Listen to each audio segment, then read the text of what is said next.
lo tengo que decir tal cual, porque no me parece correcto que año tras año venimos sacando directivas para dar inicio al año escolar. Ahora, ¿qué va a pasar el próximo año? No sabemos. Estamos acá. Sí, a manera de burla dijeron por un colectivo, y quizás luego va a aparecer otro colectivo. Estamos acá, señores, porque no se tomó en cuenta a los padres de familia. Una vez más, artículo 13 de nuestra Constitución Política. Y cito: la educación tiene como finalidad el desarrollo integral de la persona humana. El Estado reconoce y garantiza la libertad de enseñanza. Los padres de familia tienen el deber de educar a sus hijos y el derecho de escoger los centros de educación y, ojo, y de participar en el proceso educativo. Gracias, Presidenta. Muchas gracias. Le damos la palabra a los señores del Ministerio de Educación para que puedan responder las inquietudes de las señoras congresistas. Sí, para... A ver, entonces vamos a cederle la palabra al congresista Ávila y luego vamos con ustedes y luego a un segundo grupo. Tiene la palabra el congresista Lucio Ávila.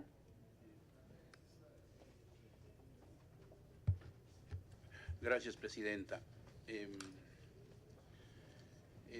Estamos aquí por una situación rígida que mantiene el Ministerio de Educación. No tanto diría los ministros, sino que veo que los ministros son prisioneros de los técnicos. Y como ocurre también a veces en el Congreso, congresistas que son prisioneros de los técnicos. Si nosotros partimos de esa premisa, entonces, para mejorar la calidad de la educación, que ya no empiecen a los 5 años, que la secundaria o la primaria que lo empiecen a los 10 años, o a los 20, vamos a tener mucho mejor nivel de calidad de educación. Nos parece, yo lo he escuchado muchas veces, tomar como ejemplo Finlandia. Es una realidad completamente diferente. Es uno de los países más ricos. Son conceptos que aquí los manejamos que no encajan. Y déjeme decirlo esto con 2 ejemplos. El concepto de obligatorio, la educación es obligatoria en el Perú, lo que significa aquí en el Perú y lo que significa en un país desarrollado. El concepto de desempleado, lo que significa aquí en el Perú y lo que significa en un país desarrollado. Lo conozco esto porque soy peruano, vengo de la sierra, vengo del interior del país y conozco mi región perfectamente y también el Perú. Y conozco también otras realidades. Realizó mis estudios de pregrado, maestría, doctorado en Estados Unidos por 8 años. Eso me ha permitido ver de cerca el sistema educativo. Es más, he hecho mi trabajo de tesis sobre un tema relacionado a calidad de educación. Pero déjeme retornar a los conceptos. Por ejemplo, desempleado, ¿qué significa aquí en el Perú? Alguien que no tiene trabajo. ¿Tiene ingresos? No tiene ingresos. Y por tanto, como no tiene ingresos, no tiene con qué llevar un sustento a su casa. ¿Sí? Eso significa. Una persona que no tiene trabajo simplemente no tiene ingresos y no tiene con qué alimentar a su familia. En Estados, ¿qué significa el concepto de desempleado? Significa que una persona que no tiene trabajo, pero que recibe en efectivo, en dinero efectivo, un promedio de $1.200 más un bono alimentario, que no lo puede canjear para comprar otras cosas. Entonces, esa persona desempleada que no tiene trabajo, recibe una remuneración por parte del Estado. Y el Estado busca, ¿no?, permanentemente en conseguirle trabajo a esa persona. Y finalmente, luego de 3, 4, 5 meses, el Estado le dice: señor Juan Pérez, usted se tiene que ir a trabajar a tal sitio. Si esa persona no quiere trabajar, simplemente el Estado le corta esa remuneración, ese subsidio que le da. Y por eso que el Estado se preocupa de conseguir trabajo. Y por eso cuando, digamos, se habla de una tasa que la tasa de desempleo ha subido 1/2 punto, es la catástrofe. Pero aquí en el país, la tasa de desempleo puede subir aunque sea 10, 20%. Al Estado no le interesa eso. Porque no le significa, en su presupuesto no le significa dinero. Entonces, por eso, ese concepto es totalmente diferente. Veamos el concepto de obligatorio. decimos aquí en la Constitución, la educación es obligatoria, ¿sí? Es solamente un cliché, porque ¿de qué manera es obligatoria? Y en Estados Unidos, por ejemplo, también es obligatorio, la secundaria, es obligatorio. Pero es obligatorio porque el Estado, hasta que estudie sus estudios secundarios, le pone todas las condiciones. No sé si ustedes han visto esa serie, Los Años Maravillosos, que antes se transmitía. Como un estudiante, como Kevin Arnold, ¿no? Va a la esquina de su casa, espera el bus lo lleva al colegio, va con su mochila, y ahí tiene su casillero, guarda sus cosas, y en el colegio, ¿qué recibe? Una alimentación tipo buffet, o sea, él se alimenta a la hora del almuerzo lo que él desea, no le dan un platito. Si quiere comer fruta, hay fruta, segundos para escoger, sopas, helados y todo lo que él desea. Tiene una piscina, tiene su estadio, tiene todas las condiciones. Al término de la jornada escolar, a las 5 de la tarde, el bus lo vuelve a recoger, el colegio mismo, y lo deja en la misma esquina de su casa. Y muchas veces no tiene que hacer tareas en casa. Entonces es un sistema obligatorio. ¿Y qué pasa si esa persona no estudia hasta los 18 años? Puede irse a la cárcel, incluso el padre. Se puede ir a la cárcel. Aquí, ¿qué pasa con un niño que está trabajando, que no tiene ingresos su padre o él mismo no tiene una fuente? Está trabajando a los 10, 15 años. ¿Se va a ir preso? No. Tendrá que alimentarse como puede. Entonces, estos conceptos de obligatorio, de calidad, no son un estándar. Se adecúan a la situación de cada país. En este caso, el término, por ejemplo, obligatorio, es totalmente diferente a lo que pueda significar aquí en el Perú. Entonces, ¿el Estado qué hace para que sea obligatorio? ¿Qué hace en una situación, por ejemplo, cuando en mi región, datos oficiales de la INEI, el 37% de la población de 1,5 millones de habitantes está en una situación pobre? Son 500.000 personas. Y el 9% están en una situación de extremadamente pobre. ¿Qué significa extremadamente pobre? Que no tiene para comer. Dejemos de lado el vestido, dejemos de lado la vivienda. Y si no tiene para comer lo suficiente para la familia, ¿de qué calidad vamos a hablar? Yo conozco esta parte de lo que es calidad.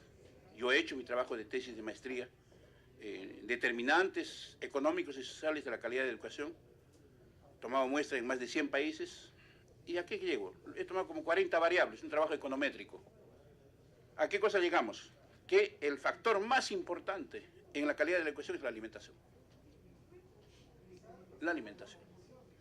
El siguiente factor es el nivel de ingresos de los padres. Obviamente que hay una relación, ¿no? Entonces, el niño en el colegio recibe buena alimentación y también en su casa recibe buena alimentación si tiene un nivel de ingresos alto. El otro factor es el nivel de satisfacción de los maestros, que está ligado a la parte remunerativa. Es más, el maestro allá no necesariamente es un maestro que ha estudiado, digamos, una carrera, sino es el maestro que ha estudiado una carrera determinada, digamos, economía, y luego hace un año de pedagogía y se convierte en maestro, ¿no? El otro aspecto es, obviamente, la infraestructura y equipo. Entonces yo digo, ¿cómo vamos a nosotros a rajatabla decir, mira, y hablando como lo ha dicho muy bien Tamar, tomando medias verdades? En Chile, dice claramente, lo tengo acá, dice hasta el 30 de junio. Esa parte ya es una forma digamos, de mentir. En estadística llamamos, cuando quieres mentir, tomas las medias verdades, tomas las cosas a la mitad. Eso lo decimos. Yo hablo como estadístico porque manejo bastante bien lo que es la econometría. Igualmente en México dice al 31 de diciembre. Entonces, ¿de dónde sacaron esa idea de que aquí pues pongamos a rajatabla al 31 de marzo? Entonces, bajo ese mismo criterio diremos, pues, en la universidad también deben de poner una edad límite. No deben de ingresar más allá de los 25 años o 30 años, porque así van a estar más maduritos. Y nuevamente, la intelectualidad de las personas va a estar en función directa a lo que él recibe hasta los 5 años. Eso lo saben muy bien ustedes, mejor que nosotros. Y si ese niño no ha recibido la adecuada alimentación hasta los 5 años, así le pongamos a 10 años, va a ser igual. Entonces, ¿por qué nos ponemos tan rígidos en este aspecto? ¿Es acaso obligatorio que siempre bueno, hay padres que digamos, no, yo quiero que mi hijo siempre cumpla los 6 años para iniciar la primaria? Bueno, nadie lo obliga. Pero al niño, al padre que quiere adelantar, sí lo obligamos. ¿Por qué no se deja la libertad? ¿Por qué somos tan rígidos en un país donde tenemos tantos problemas, tantas necesidades, y no es precisamente la edad la que va a determinar la calidad de educación? Definitivamente. Se lo puedo demostrar econométricamente que no es así. Entonces, ¿por qué esa rigidez? Yo he tenido la oportunidad de conversar con ustedes y con la ministra anterior, y veo que hay una rigidez de parte de ustedes. Y por eso digo, son prisioneros de los técnicos. Los técnicos pareciera que tienen la santa palabra escrito en roca, que eso no se debe modificar.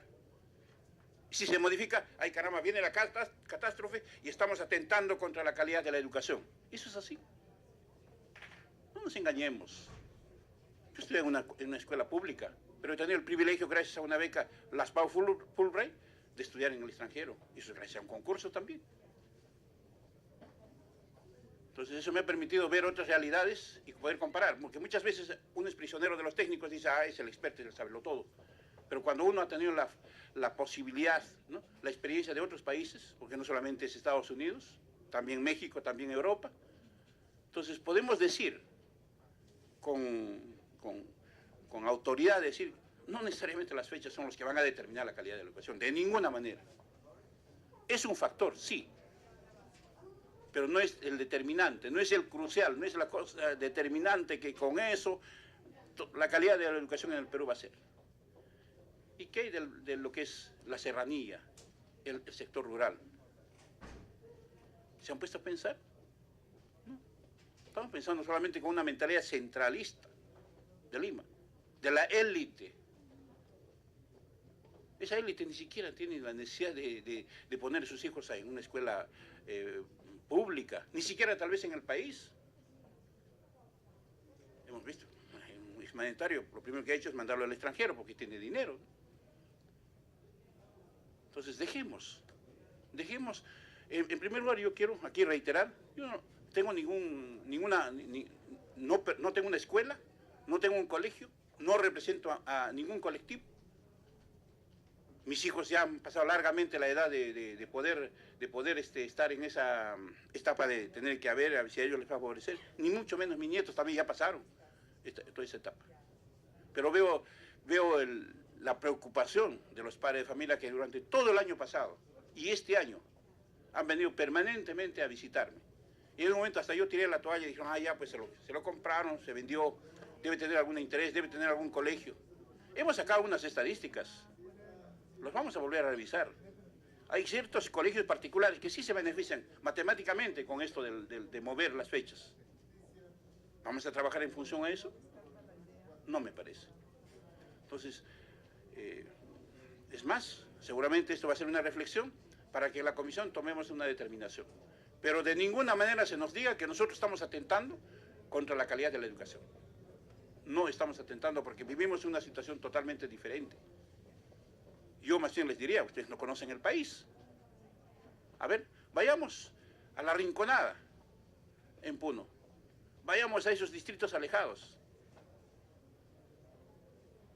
Un niño tiene que salir de su casa a las 8 de la mañana. ¿A qué hora llega al colegio? 10 de la mañana, 10:30.